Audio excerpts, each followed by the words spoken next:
Hi, it's Chuck from Above the Basement, Boston Music and Conversation. This is part 2 of our conversation with Blue Man Group. We sat with resident General Manager Jonathan Screnci, Blue Man Mike Brown, and drummers Kyle Harris and Kevin Asmus before a performance at the Charles Playhouse. We come in just as Jonathan walked into the room to join us about an hour into our talk. You just heard a piece from their latest album 3 called Dispatches 1, followed a bit later by Dispatches 2, and at the end a piece called Giacometti. So here is part 2 of our conversation with Blue Man Group, recorded at the Charles Playhouse in Boston, Massachusetts.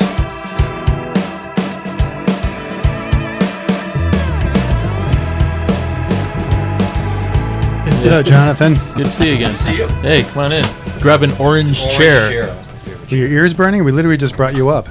Oh, really? Yeah. We were talking about the sense. recent purchase of Blue Man by Cirque du Soleil and Yes. How that's changing, or hopefully, making things, not that things were bad for you, but hopefully expanding a few things for you guys. I wonder if you could talk a little bit about that. Absolutely, yeah. We're extremely excited about the acquisition and entering into the Cirque family. So I think, we're in the early stages of planning our next steps and how that integration works. 'Cause it just happened, right? Just happened, yeah. So I think essentially it's continuing on the pathway trajectory of the show extending itself, both as far as just longevity, its relevance, its creative content. And so I think Cirque du Soleil is excited in being part of that and being able to facilitate that in a way that we may have not been able to do on our own. So we're extremely excited. I mean, focusing on definitely the health of the existing resident sit-down shows, which have had incredibly long runs, and sustaining those both creatively and financially, and also, our incredibly successful tours. A lot of unique DNA as far as the origins of both companies and their mission statement and philosophies that just mesh really well. Yeah, and artistically, too. I don't know much about Cirque du Soleil when it started, but, the evolution of Blue Man itself, when it started literally in the streets of New York, just on the concept of interaction, community performance, is sort of a similar theme. Absolutely. And it just started really organically with just 1 or 2 or 3 guys with a kind of a crazy idea, a vision wanting to make an impact. Yeah, there was street performers, and Chris, Matt, and Phil were in New York City working together at a catering company, and that's kind of where they started doing all the throwing and the catching of the cheese and just screwing around in the it was in cheese background first. Of the kitchen. It probably was like carrots or something first. Grapes, I don't know, maybe. grapes, maybe. Tomatoes. Yeah. Yeah, Mike's very good at catching grapes in his mouth at baseball fields. Yeah. That's real old school. I remember when I first got hired, Corey, who's our assistant manager here, he sent me a history video of the company to watch. And one point in it, they interviewed Chris, Matt, and Phil's employer at the catering company. He was like, yeah, those guys would just, they're just always catching stuff in their mouths. Like, so from the beginning, I guess. But Jonathan, we've been talking about the connection with each other on stage as sort of a 8-9 piece basically, and the rhythm and how music and art sort of comes together for communication. We talked a little bit about community too. I could summarize the rest of the podcast, so you don't have to listen to the whole thing later.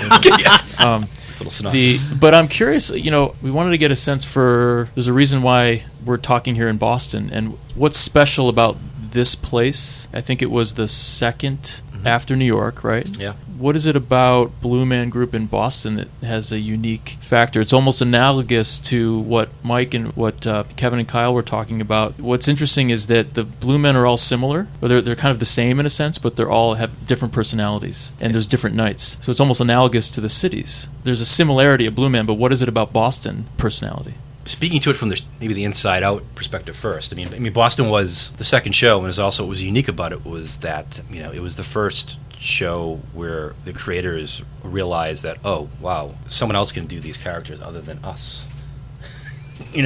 And that means we can also open another show and go somewhere. So that was like a big revelation. It was like, really them, the 3 original guys doing all the shows. Right. And it was, interconnected with their own personalities, and it was this character. But, just coming to Boston it was a real collective project. Like, we actually have to not only transfer the show into a new space, a new community, but we have to figure out a way to communicate it to people who don't know anything about this, to perform it on our behalf of the original musicians and the original Blue Men. And I think they chose Boston initially as the guys for proximity purposes, because at first they really had to go back and forth between New York and Boston, and with that transfer of information, they of course had to be intimately involved. We didn't have artistic directors, and it wasn't an organization. It was just a small little theater group that was doing a show that now wants to open another show collaborating with a producer in Boston who's providing a theater to make it happen.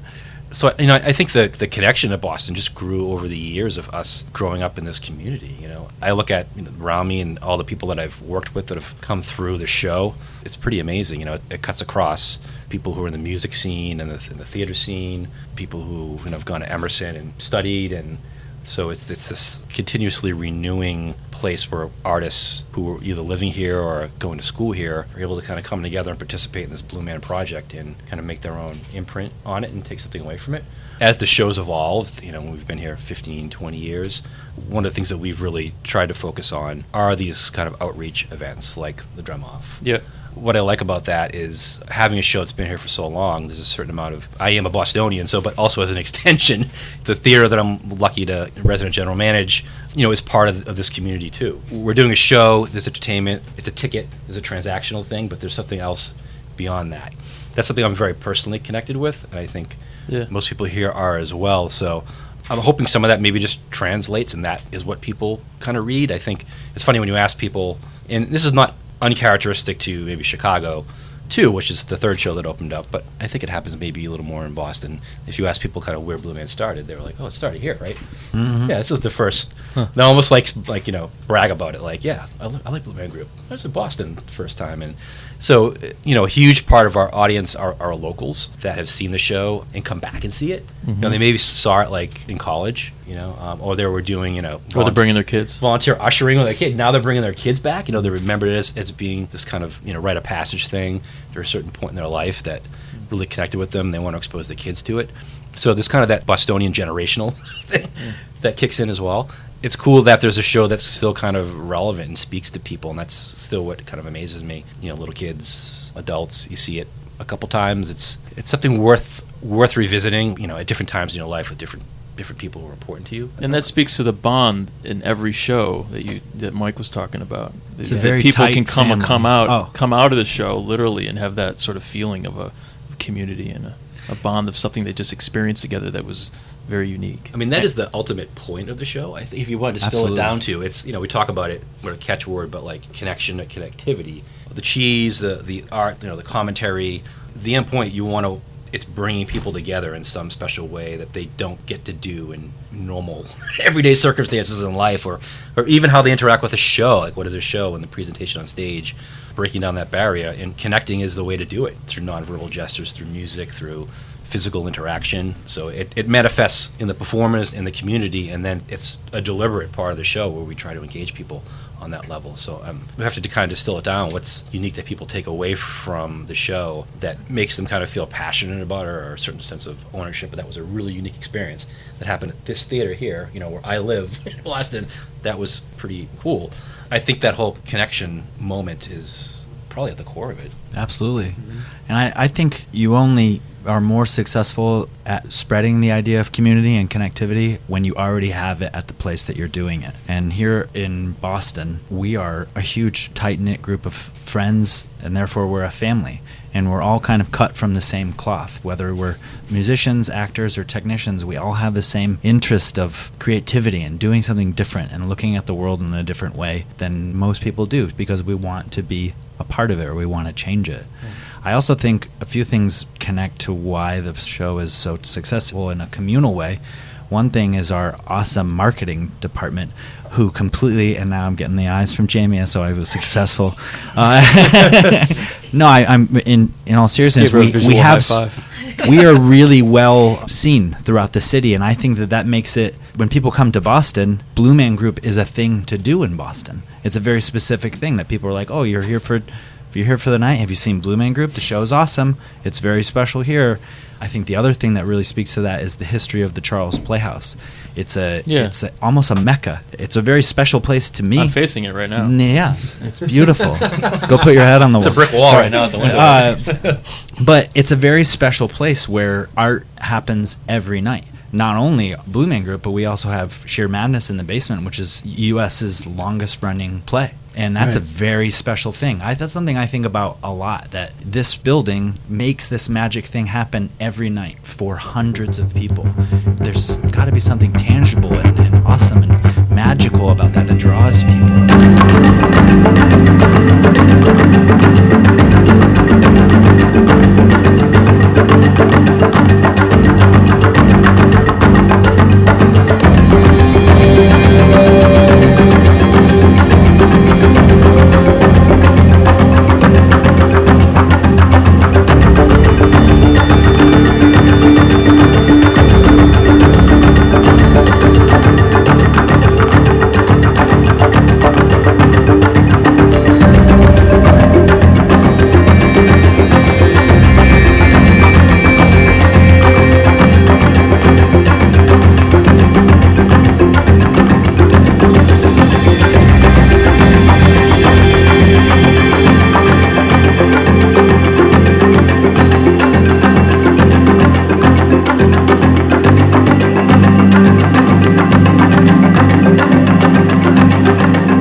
Bringing up the Charles Playhouse and that feeling that people have every night of the week that share that experience together, coming to a place, it's like live music in Boston, same kind of thing. Coming to a place to actually enjoy something together is more of a rarity. When a lot of people are just sort of, in their own world, on their phone, the community is not there in person, and there's that tribal, Kyle was talking about that tribal beat. To me, it gets back to that sort of, you're beckoning people to get together and experience it. Yeah, I even think that's why the drum off is so successful, because it's drums.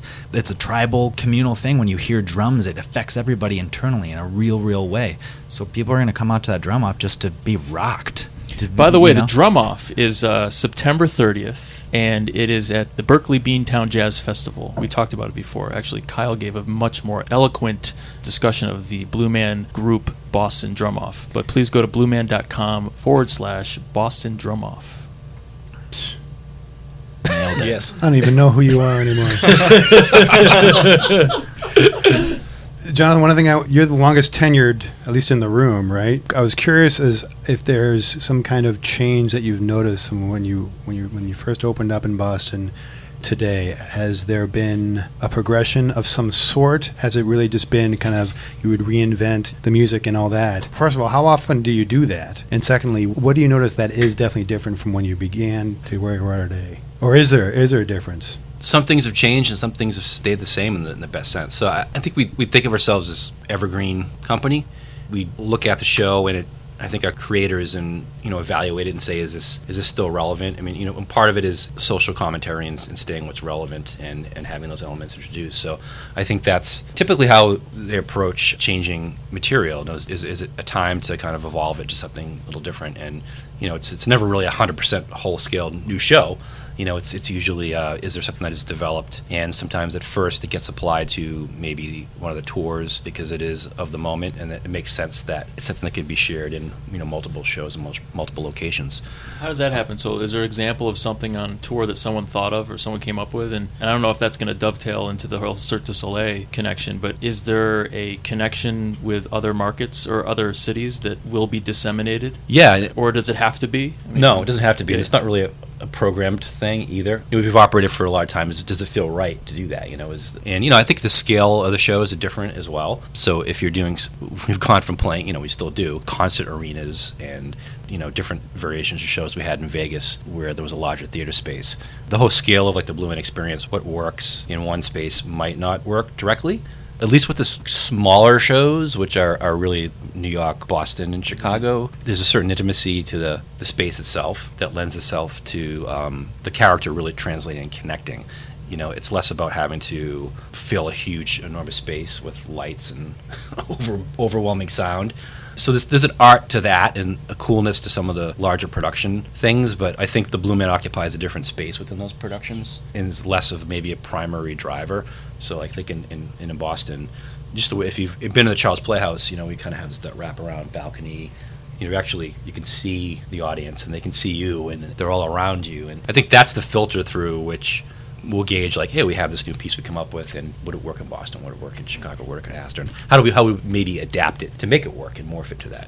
So yeah, I think there's been several iterations. We've had larger kind of refreshes that we've done. Usually those happen maybe every 3 or 4 years. So yeah, and it's also a company where we just love constantly iterating and rediscovering the magic in what we have and what we're doing. And I think it's unique because there's themes and there's scripts, but there's this other thing which is, I don't want to call it improvisational, but it is. It's a spontaneous interaction that is allowed to occur in between the cast and the audience. That makes it not dull. You could always find a new kernel, a new way to kind of present that. Not to bring all the way back to the drum off, but I do want to, not pushing the date, but I think one of the unique things about that experience, which I think is kind of imbued with the essence of how we do what we do. Quickly, like a lot of the way Blue Man and the music in Blue Man and just the aesthetic, it's more about ensemble playing and collaboration as opposed to going up and showing off your chops and doing that. Is that something that is instilled in the judges?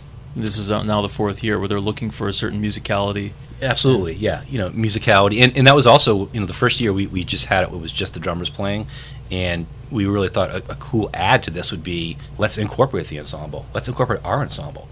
So not only will the guys play the drums and do what they do, kind of in a solo performance aspect, but they'll also participate as an ensemble and play Blue Man music. What strikes me about the Drum Off each year is, we have the auditions, and then we look at the videos. We have them come, meet all the performers. They get to come to the Charles Playhouse, hang out. They meet other performers, so it's just kind of this networking thing in the best sense. Because, in Boston, there's a tight-knit community, and some go to Berkeley, some other are involved in other elements of the music scene. But there's this kind of meeting, and like, hey, we're all kind of brought together by this moment, which I think carries on, outside after as well as friendships and connections. And we get to interact with them, and they get to learn the pieces and also perform with the Blue Man Group. The music of Blue Man is so unique. I mean, you hear it and it doesn't sound like anything else. You can tell it's Blue Man. I remember when I saw the Vegas show, I immediately went out and bought the album. It must have been late 90s, maybe audio. Early. It must have been audio. It's a cassette tape, probably. Yeah. And I played it. I played it over and over and over again. So I know those songs, and I know that those songs are still incorporated. But you have other music that you've added that you've continued to write. One of the shows that we had was the How to Be a Megastar tour, which was the Blue Men infiltrating or going out into the rock concert world and seeing what that was like. And a lot of songs grew out of that, and one of them specifically was a song called Time to Start, which is all about rock concert movements that people do at rock concerts, fist pumping and head banging, and that is a good example of that medium where they went out and explored that. They then were like, this might work in a sit-down show. So then they took that song and added it to the New York and the Chicago and the Boston shows, where we now use the Time to Start song to get our audiences amped up. And it's interesting you point that out, because there is like a common thread, like, a harmonic thing, a rhythmic thing. And I kind of harken it back to, it's like, very unique. Also, Blue Man Group, it's not a coincidence that it's called a group and not, Blue Man theatrical production. It was like kind of formed as a band. It's more of a band mentality than a theater mentality. A bunch of people that get together, you kind of throw ideas off each other, and it's collaborative, and you're all in a group together because you basically like each other, even though you may have creative differences. So I think the music, originally, it was kind of a rebellion against some of the orthodoxy of 80s rock. That's kind of the, being instrument builders and playing weird instruments like the Chapman stick, which isn't so weird now, but, back then it was kind of a new original instrument. That's the bass and the guitar? The bass guitar hybrid, It's the hybrid. You tap on it, and then, having an electric zither instead of a guitar, using a lot of different effect pedals to mutate the sound. And you also use like one of those whips it's like a stick that you air poles. Air poles. Yes, air poles, which is amazing. There's a whole battery of instruments that extend even beyond the band loft that's grown out of just curiosity of instrument making. But so the genesis was like, hey, play some music that has instruments, but play them in a kind of different way. Even the drum kit is like that. It's just approached from a iconoclastic place. Every city is a little bit different. Like we talked about the tribal element. It's like we're all like individual groups of the tribe, part of this one greater tribe. I was out in New York in February to watch the show there and talk to the drummer out there, this guy named Josh Matthews, people in the company have explained him to me as this like Buddha or Yoda of Blue Man drummers, and he totally holds up to that. And the guy has so much knowledge about the show. What he does and what they're doing in New York is like still Blue Man drumming. It's still Blue Man music, but it's like it's got different sauce on it. And it was explained to me. So I came back here to talk to one of our string players who's been with the company for a while, and he explained it to me as like it's like accents. It's the same language, but subtle different accents in different cities. The parts are the same, but the way it's being played is a little bit different, or the way it's being accented, or the transitional fill is a little bit different. We talked with Lisa Wong, who's a violinist, and we talked about a micro improvisation that has to do with the violin and the viola and the cello, and that you can have the same exact piece of music, but yet it's exactly what you're talking about. It's a very similar tune that you'll play, whether it's in Orlando or Boston, but there'll be that instrumentalist that will sort of have their signature. And it's like the way that Yo-Yo Ma will play something different from a different cellist. It's the same piece. It's true of Kevin and I. We're playing the same show and we're playing the same music, but we're doing things a little bit differently. And like when we both individually started, there's a template that we're given. You could just play this template and the show works and it functions really well. But then at a certain point, we're challenged by the people who like train us. And Kevin actually trained me when I first started. And he was always at a certain point challenging me to be more like original with ideas. the thing I've loved about being a part of this company is like you're challenged to be yourself in your playing, and it's not about executing perfection every night. It's about the growth process and figuring out how you can be more expressive with your own show, because everything is a little bit different. It's always ever evolving. And the same is true for being a Blue Man. Like, you learn the form, but then you're also encouraged to figure out how to break that form in a respectful way, respectful to the character and to the audience and the writing of the show, but still pushing the boundaries of impulses. Is that why it just keeps going? Yeah. I mean, did we just answer that question? It's fascinating because if it's the same exact thing. I mean, why does anything keep going? I look at it from the inside. There's a passion for this show every night that if you talk to anybody here, they have an investment in it. And maybe that's kind of it. Like, you can find your own voice in a character that could constantly renew itself, within the evolution of the writing, in the meta sense, but also your own participation in it. That's what keeps a project alive and vital. I liked how you brought up that the drummer that you met up with in New York, he was kind of like the Buddha. There's a very spiritual thing about Blue Man, and I was trying to think of why that is. Those three guys on stage seem like peaceful. Yeah, well, yeah. And say shamans? That's exactly a word that we're taught as Blue Men. That doesn't surprise me. I mean, I can't put my finger on why I feel that way. Because you're up there and doing silly things, and you're making me laugh, and you're throwing things, and you're eating marshmallows, and you're doing all these crazy things on stage, but there's still like a Zen, Buddha, shaman. Even the music is like in your face, but for whatever reason, there's a spiritualness to it, and I don't know why. For me, it speaks to me in a way that the Blue Men know something that we all don't know, or you do know it. It's just hiding inside of you. It's a thing that children have or something, and then you lose it. But what is fascinating, is that you know it. You are a Blue Man. Oh yeah, I know it big time. But you're not right now in this room. But I see. That can actually personally get me into trouble sometimes. Like, when I'm out in the regular world, Blue Man is my life. Now that you've been doing this for 15 years, has that changed the way that you literally physically look at things? Like, Yeah. if you're in the grocery store, will you look at the guy at the deli counter and just like stare at him for a little while? I'm putting it on the spot. I'm sorry. Is there something about this that has changed your I definitely look at the world in a different way. I want to look at things and just see them differently. When I auditioned, I had seen the Blue Man show. I knew that I loved it, but the Blue Man audition is extremely bizarre. And now when you do it, you're kind of given certain games that are nonverbal games to show what you can do physically. When I first auditioned, the first thing was drumming, and I was pretty okay at that, and I got past that part. The next part was I was alone in a room with the casting director, and the room was about 3 times smaller than this. It was just a room with me and her. She asked me to express something with my eyes, and before I went into the audition, I thought they were going to have me do something, and I remember sitting there with a Hershey Kiss.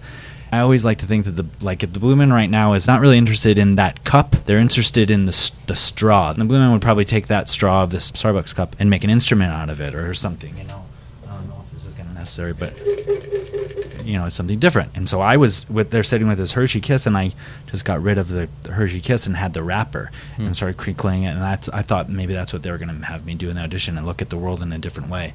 But instead, it was just about my eyes and what I could mentally do and have it come out through my eyes. So going back through the years that I've done this, that allows me to look at things and not see them for what they are, but see them for what they could be. And whether that be an object or a person or a relationship. And I'm not trying to sound like I am the shaman who knows everything. I'm the shaman who's trying to figure everything out, because I don't know everything. But that's a very spiritual thing. I mean, that's the whole idea behind religion and Zen and whatever your thing is. Yeah. It's about trying to find whatever speaks to you. And I actually wanted to say, I think one of the things that makes Blue Man continue is you can't describe it. You can't tell people what it is. For people to know what it is, you have to come see it. Yeah. And I think that gives it a life that can't be taken away, ever. To that point, into something you were saying earlier, Jonathan, about the social commentary within the show. Before I got hired, I came and saw the show it was 3 months before, and it was I didn't know they were going to be having auditions or anything. And I was like, this is really cool. This is a great show, and I was really entertained. I had a lot of fun. Then after I got hired, I started watching the show more, and like I remember I was in like my third show watch, and all these subtler elements to the show just like hit me like super hard in everything that the Blue Men were doing and what was happening musically and in the narrative within the show. There's no speaking, there's no words, but there is a narrative to everything. For me, great like film or great albums are the type that I can listen to multiple times and you can keep deducting something from it. It's like if you listen to like any great musician, you listen to Miles Davis enough times, you're going to like go on some journey deeper. You're going to find something else there to latch onto. I totally think Blue Man has that quality. And I know for me too, every time I'm playing the show, there's something more that I can deduct from it. There's so much I still haven't learned about, like what does Mike think at this moment in the show? And how can I better express that in the show? It's like this never-ending puzzle because it's people and everyone's changing and the show is changing all the time. There is a spiritual element in the sense of even the commentary is not, it's kind of open-ended. You know, are we embracing this? Are we critical of it? Are we not? I think that thread runs through all Blue Man Group. Like there's a narrative, but the narrative is that we don't know what to make of this, but we're all in this room and through experiencing it and engaging with it, you know, we're going to form some interpretation of it in this moment. The Blue Man, back to that religious example, but the Blue Man is sort of the facilitator. And through the eyes of the audience member, they're looking at the Blue Man, sort of looking at that glass. There is a suspension of like really be in this moment and not have a preconceived notion about what an object is or what the next action I should make is. So it's this openness to inviting in reality like it's the first time you've encountered this, or which is a mental exercise on one level, you know, but really good at doing that. And that's so it speaks to innate like instinctual responses that you can have to things, you know. I'm not a master at it, but I think about it a lot. And it's like the way a baby would look at a red ball is different than the way an adult would look at a red ball. But the Blue Man is always approaching it in terms of more of a baby. You approach the big tube, and you approach it like you're not sure what it is, but what if I do this, and it makes a sound? And you can see, as the audience, you see the discovery on stage of what you're doing. And that's part of the genius, though, because that's acting, too. You didn't just discover that today. No, you're discovering that every day. You're rediscovering. You're like amnestic to the whole thing. Babies are perfect to watch as a Blue Man who's being trained. Like you can watch an infant and be like, "Oh my God, this thing is a better Blue Man than I am." As also are dogs. They're blue babies. My first day of Blue Man training, we went to the dog park in Washington Square Park and watched dogs for 2.5 hours. Are there any Blue Man heads?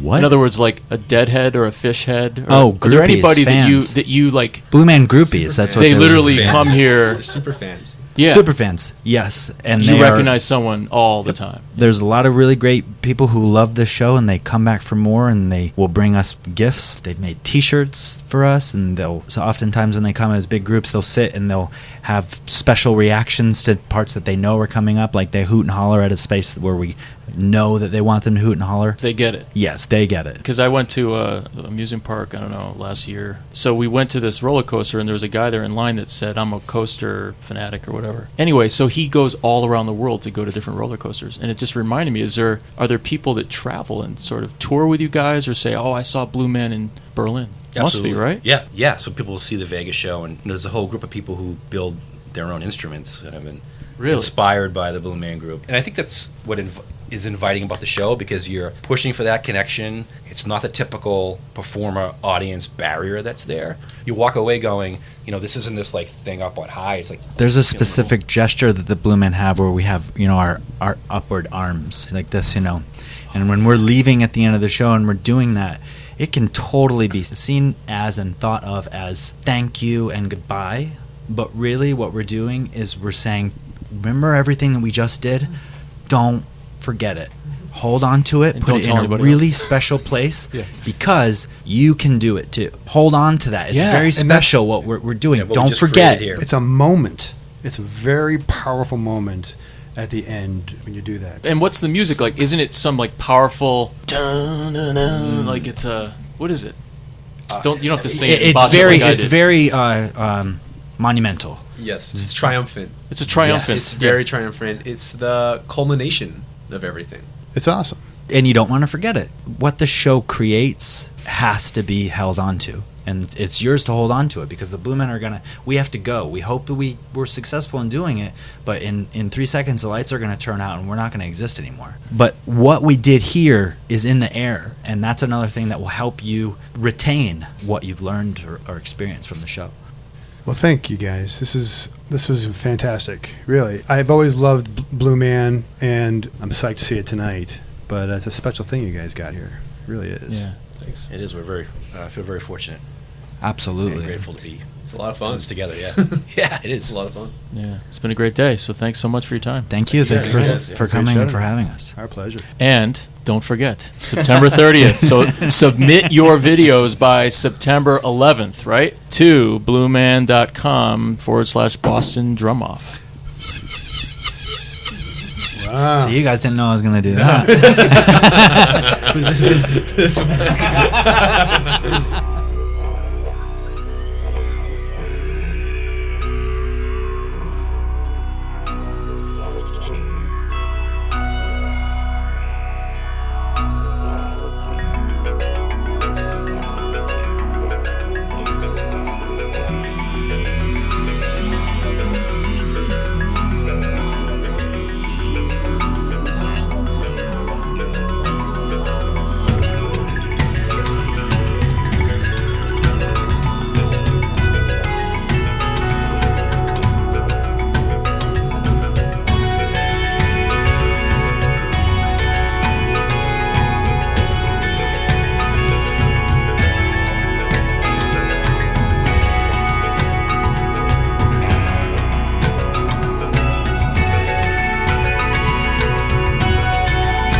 We would like to thank Jonathan, Mike, Kyle, Kevin, and all the kind people at Blue Man for opening up their home to us to see a little bit into how all the magic that is Blue Man comes together. Don't forget you have until September 11th, 2017 to submit your entry into the Boston Drum-Off. Go to bluemangroup.com/Boston Drum-Off for more information. And if you haven't seen them, we have a few videos of us backstage with the Blue Men, as well as some great footage of the Blue Man Band from the Loft that you should really check out. They are on our video page at abovethebasement.com, where you can sign up for our newsletter, listen and subscribe to our podcast, like our Facebook page, follow us on Twitter, and look at all the nice pictures we post on Instagram. We are everywhere. On behalf of Ronnie and myself, thanks for listening. Tell your friends, and remember, Boston music, like its history, is unique.